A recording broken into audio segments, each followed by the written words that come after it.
What's going on, y'all? Welcome to the Lethal Truth, where the truth shall set you free. Let's get right into it. Yesterday, I dropped the video of the Honorable Louis Farrakhan, where he paid homage to Reverend Jesse Jackson. But before I begin, let's give a moment of silence for the brother, Reverend Jesse Jackson.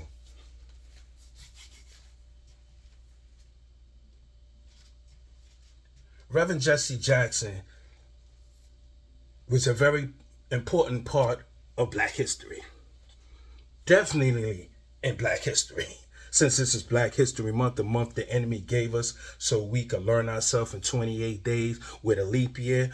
Yeah, this is Black History Month. Reverend Jesse Jackson, you know, for years, before I really got to understand a little bit about him, I used to criticize him because I always used to thought he was a sellout because he was always smiling with white people. You know what I'm saying? Especially when I read a book about him written by a Jewish dude where, they basically criticized him saying he was stealing from the civil rights movement and all of that. They always want to use propaganda when they can't shut you down. They always want to destroy your character when they can't shut you down. Reverend Jesse Jackson stood next to Dr. King to fight, not just for our rights, but for you to drink water in peace. I'm going to say that again. He fought for you so you can drink water in peace. Not just that, but you couldn't even drink water in peace back then. They had the black fountain and the white fountain. If you drunk out of the white fountain, you'll go to jail and do prison time, or you'll get lynched. Can you believe that? You get lynched for drinking water in the wrong place? He stood on the front line. He was getting hit with bricks. He was sitting at the counters getting hot coffee poured on his head. He took that front line. Despite how we feel about him today, all the other things that we heard about, having a baby out of wedlock and all of that. Look. I don't care about none of that. They said King had mistresses when he was on the road. He admitted. He said, yeah, because they came to him with that, like, listen, don't do that mountaintop speech. Don't do that. You gotta check that mountaintop speech out. He said, don't talk about that. This is what J. Edgar Hoover said. Don't talk about that mountaintop speech. And you do that, I'm gonna talk about this other woman. He said, man, go ahead, do what you gotta do. This thing bigger than me. When that couldn't destroy him, they assassinated Dr. King. And when they assassinated Dr. King, guess who was standing right there, kneeling down, pointing at the direction of the shooter? Reverend Jesse Jackson. He's in the picture. And I know it's a video of an individual that's saying that Reverend Jesse Jackson is a liar. He wasn't there when it happened. And when it did happen, he ran out of his room and went to Dr. King and smeared the blood all over his shirt. And I don't know about none of that. I know what I saw in that picture. Dr. King was on the floor and Jesse was pointing. Jesse was always with him. Jesse wasn't a heavyweight, but he was around King. You understand? One of the other things that I learned about Jesse had a brother, stepbrother. That's what they call him, stepbrother. But it's his brother, right? His brother was a part of the Almighty Black Peace Stone Nation, which later on in Chicago became called El Rukn under Jeff Fort. Now, Reverend Jesse Jackson's brother was a part of the El Rukn. So now what these brothers was doing, they was Moors, they was Muslims. They stopped the gangbanging. So they was wearing red fez. They still wear they red to let brothers in Chicago know who they was, but they wasn't part of gangbanging no more. Now they was into politics. So what they was doing, once the Civil Rights Act passed in 1964, what they was doing around, I believe in 69, around 69 or 70, they was protesting white establishments and telling our people to boycott them. These were the street dudes. So you wasn't getting no money if you wasn't hiring no black people. And Jesse will come and he get on the microphone and he was putting white businesses in the chokehold to get us to work. But they don't talk about that. They want to talk about him having babies out of wedlock and stealing money. They always want to talk about the propaganda. And another thing, since we're talking about propaganda, in that video I uploaded with the Honorable Louis Farrakhan, Somebody said he killed Malcolm. You keep saying that. The two brothers that did time for allegedly killing Malcolm was just exonerated with legal pay. Yeah, they put in a civil suit. They won. They got multi-millions, both of them. And the one that was giving Malcolm mouth to mouth was an undercover FBI agent that was down with Hoover trying to take Malcolm down.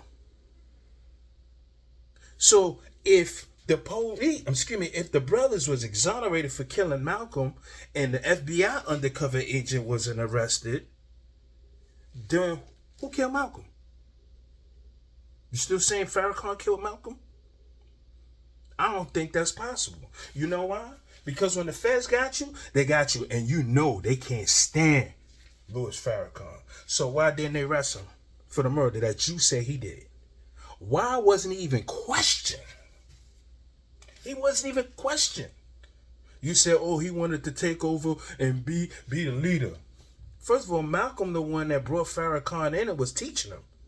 After Malcolm was assassinated and the most honorable Elijah Muhammad departed from the nation, his son, Warif Deen, became the leader. So how Farrakhan was right there, sitting there like this, watching his new leader.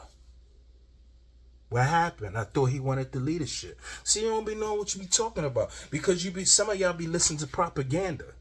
You don't be listening to why the propaganda started. These brothers was powerful back then. They were trying to make a change for us for what we have now. What we have now. So now what the enemy is doing is they giving us the millions. They giving us the billions, but they ain't going to let you be a distributor.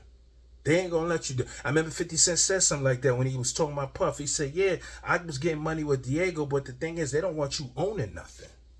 When you start owning something, you're gonna become a problem because who you gonna feed your companies to? Who you gonna open the doors to? Of course, your own. Of course, it's not racism. Cats hang with cats, dogs hang with dogs. You know what I'm saying? They could live together, but when they mate, who they mate with? Now, I know it's a little different on that, but you get where I'm coming from. See what I'm saying? See, Tyler Perry, Puff is another great example. And I know you saying, oh, Puff, what he did. I'm not talking about male escorts. I'm not talking about that. I'm talking about when Puffy went at Diego and got that settlement and put them on blast for racism. That's a multi-billion-dollar company that supplies 180 countries of alcohol. They finance politics, senators, presidents. They got power, man. And then he was talking about starting a black political party. And he was trying to write off, the Black Caucus, who was a Boule. He's a Boule too. Boules are like a secret society, but they're coming out the woodworks now. But it's like the first black fraternity that ever existed, which we call House Negroes, right? These are the gatekeepers that Cat Williams was talking about.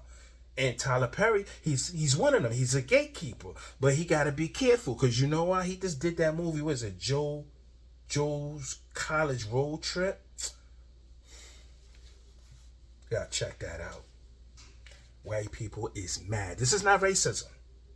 And I'm not talking about all white people. Some majority of white people who don't like this movie. It's a very good movie where this young brother, he grew up around white people all his life. He talk white, he act white. He just don't look white. That's it. But his grandfather took him on a road trip to learn about black history. Messed him up. By the end of the movie, man, he was like this. I'm not saying pro-black or black power because there's really no such thing as pro-black. They only say that because you're more interested in your own history. But you learn white history all year round in school. How come they don't say you pro-white? How come you don't call them pro-white? But as soon as you want to learn something about yourself, you pro-black. Ain't no such thing. I'm just black. That's it. You know what I'm saying? So Tyler Perry, he got to be careful too. Like I said, he got his own studio. I heard Cat Williams got his own studio. He's speaking conscious. You got to be careful, because once you start speaking to uplift your people and open the door, they're going to come after you. They're going to come after you. Don't believe me? Try that on your job and see what happens. You'll be the first thing smoking, talking about we're taking another course in this direction. When they fire you, they never tell you, we got to let you go. They go like, right now, things are changing a bit and we're going to go another direction. You know what I'm saying? But like I said, Reverend Jesse Jackson was very important in our history. All these brothers, man, and sisters that actually stood up for our rights back then. And like I said, Jim Crow, back then, it was hard. And he stood up. Jesse Jackson got bit by dogs and all of that. They want you to forget that. As a matter of fact, they don't even teach it in school no more. They done took Dr. King out of school. They don't want you and your children knowing nothing about no black history. I remember when I was growing up, you used to see Roots every black history on TV. That ain't no TV show had more ratings yet than Roots. And I'm not talking about the new one. The new one, they try to change it. Yeah, it's a bullcrap. Get the old Roots. Official. So they try to take that. So, like I said, Reverend Jesse Jackson was very important. God bless him, wherever he's at, wherever his spirit is at. I'm not talking about heaven, because the Bible ain't giving no direction where heaven was at. So I don't know why we looking up there and why hell's supposed to be down there.